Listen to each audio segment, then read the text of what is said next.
if I had the opportunity to speak to those CEOs that aren't embracing, a purposeful strategy right now, I would say that they are their own worst enemy. Why? The challenges we face as a species and as a planet, we can't turn those back, and they're monumental and compounding every day. The connectivity between humanity through mobile, social, digital, AR, AI, VR and beyond, we can't change that.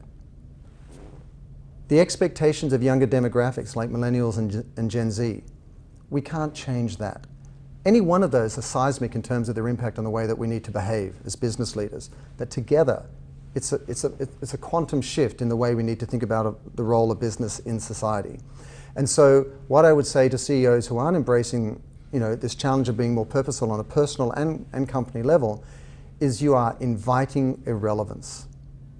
Because if your audience, if your brand community, if your competitors, if your society, if the world in which you live, for all the right reasons, is demanding that you behave in a different way, and you're not responding, you are putting yourself out of business.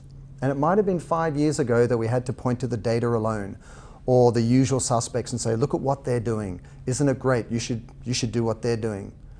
If you don't look around today and see competitors in your industry and countless other companies beyond your industry responding and driving business growth on the strength of purpose, you're simply not paying attention.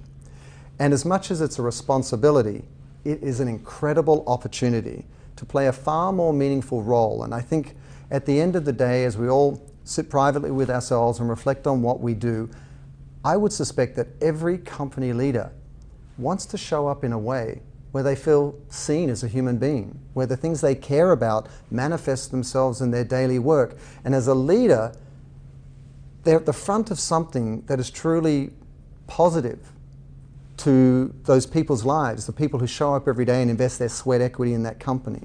And so I think on a personal and professional level, you are either going to put your company out of business or you're going to rob yourself and those who work for you of the opportunity to live a truly meaningful life if you don't embrace this purpose opportunity.